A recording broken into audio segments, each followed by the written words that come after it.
बिस्मिल्लाहिर्रहमानिर्रहीम। अस्सलामुअलैकुम। आपके साथ हाजिर है सना कैसर। आज मैं आपको चिकन मैकरोनी पास्ता बनाना सिखा रही हूँ, जो बहुत ही मज़ेदार बनता है। मैंने मैकरोनी पास्ते को पहले ऑयल और नमक डाल के बॉईल कर लिया था, और बॉईल करने के बाद इसको ड्रेन किया था इसका पानी, और इसमें 1 खाने का चमचा ऑयल डाल के लगा दिया था, ताकि ये सब अलग अलग ही रहे। इसी तरह जैसे हम चावलों का एक एक दाना अलग कहते हैं, इसी तरह मैक्रोनी भी अलग अलग रहे। अगर ऑयल नहीं लगाएंगे तो ठंडा होने पर ये चिपक जाएंगे। मैंने तकरीबन 1 कप क्यूब्स में काट के बंद गोभी ली है। आधा कप मैंने हरी प्याज ली है, उसका हरा पार्ट जो है उसको अलग करके रख लिया था, और वाइट को अलग। और आधी गाजर ली है, उसको भी मैंने क्यूब्स में काट लिया था। 1 शिमला मिर्च ली है, उसको भी मैंने क्यूब्स में काट लिया था। तकरीबन मैंने 2 टमाटर लिए थे लाल रंग के, उनका पेस्ट बना लिया है। और 250 ग्राम यानी कि 1 पाव मैंने चिकन लिया है बोनलेस, उसको भी क्यूब्स में कट कर लिया था। 6 से 7 मैंने लहसुन की कलियां ली हैं और उसको चॉप कर लिया है। और वो जो हरी प्याज ली थी उसका वाइट पार्ट भी मैंने चॉप कर लिया है। 1 चाय का चमचा मैं इसमें नमक डालूंगी, और नमक आप अपने टेस्ट के अकॉर्डिंग डाल सकते हैं। आधा चाय का चमचा कुटी हुई मिर्ची, आधा चाय का चमचा पिसी हुई मिर्च, 1 चाय का चमचा सिरका, और 1 खाने का चमचा चिली सॉस, 2 खाने के चमचे सोया सॉस, 1 खाने का चमचा वर्सेस्टरशायर सॉस, और 2 से 3 खाने के चमचे चिली गार्लिक सॉस, और 2 खाने के चमचे ग्रीन चिली सॉस।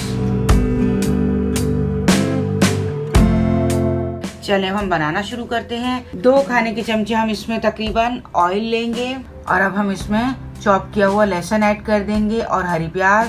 हम इसे 1 से 2 मिनट के लिए सौते करेंगे। हम इसको गोल्डन ब्राउन नहीं करना है। 1 से 2 मिनट के लिए सौते करें। फिर हम इसमें जो चिकन है क्यूब्स में कटा हुआ उसे डाल देंगे और अच्छी तरह इसको फ्राई करेंगे, ताकि चिकन का कलर चेंज हो जाए। जैसे ही चिकन का कलर चेंज होगा, वाइट होना शुरू होगा, हम इसमें बाकी मसाले ऐड कर देंगे। ये देखिए चिकन वाइट हो चुका है। मैंने इसमें सिरका ऐड कर दिया है, नमक ऐड किया है, पिसी हुई काली मिर्चें और कुटी हुई लाल मिर्चें यानी कि साबित मिर्चें। अब इन्हें डाल के हम अच्छी तरह चिकन के साथ सौते कर लेंगे। अब हम इसमें टमाटर का जो प्यूरी बना के रखी है टमाटरों की, वो इसमें ऐड करेंगे और अच्छी तरह इसको भी मिक्स कर लेंगे। टमाटर के ही पानी में चिकन जो है वो गल जाएगा। इसे कवर करके हम 5 से 7 मिनट के लिए बिल्कुल स्लो फ्लेम पर रख देंगे।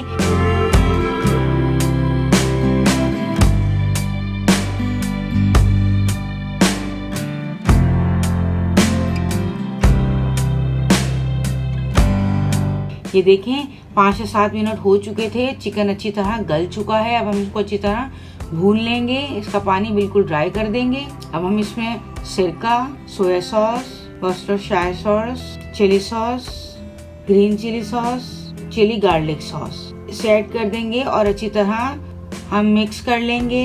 1 से 2 मिनट के लिए सॉस के साथ हम चिकन को पकाएंगे। और अब हम इसमें सारी वेजिटेबल्स ऐड करेंगे। मैं सारी वेजिटेबल्स को क्यूब्स में काटा हुआ था, बंद गोभी, हरी प्याज, गाजर, शिमला मिर्च। अगर आप लोग पसंद करते हैं तो आप इसमें ग्रीन चिली भी ऐड कर सकते हैं। अच्छी तरह मसाले के साथ चिकन के हम इसको वेजिटेबल्स को सौते करेंगे। हमें वेजिटेबल्स को गलाना नहीं है कि हम इसको पूरा कुक कर दें, इसको क्रंची ही रखना है। बस 2 से 3 मिनट तक के लिए हम इसको चिकन के साथ फ्राई करेंगे। और अब हम इसमें पास्ता ऐड कर देंगे जो हमने बॉईल करके रखा हुआ। मुझे नमक थोड़ा कम लगा था तो मैंने इसमें नमक और ऐड कर दिया है। आप अपने टेस्ट के मुताबिक नमक कम और ज़्यादा कर सकते हैं। अच्छी तरह मिक्स कर लें। अब हम इसमें पास्ता ऐड करेंगे, मैक्रोनी पास्ता। ये देख सकते हैं आप कि बिल्कुल अलग अलग है, चिपका हुआ नहीं है। ये देखिए जो नीचे रह गया था ये चिपका नहीं है, आपको लग रहा है क्योंकि नीचे था, लेकिन ये देखिए सब अलग हो गया है।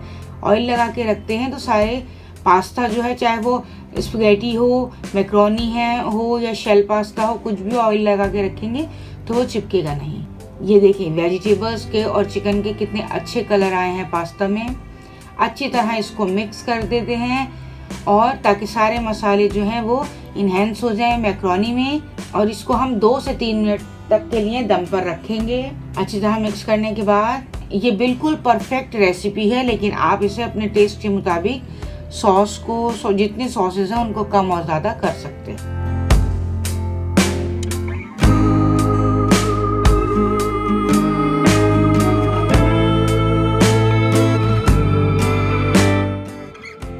ये देखिए मैक्रोनी रेडी हो चुकी है।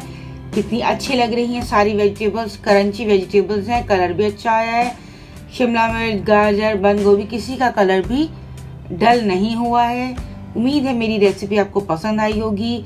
मेरी रेसिपी आपको पसंद आई है तो प्लीज़ कमेंट्स में मुझे ज़रूर बताया करें। आपके कमेंट्स मेरे लिए बहुत अहमियत रखते हैं। मिलते हैं नेक्स्ट रेसिपी के साथ। अल्लाह हाफिज़।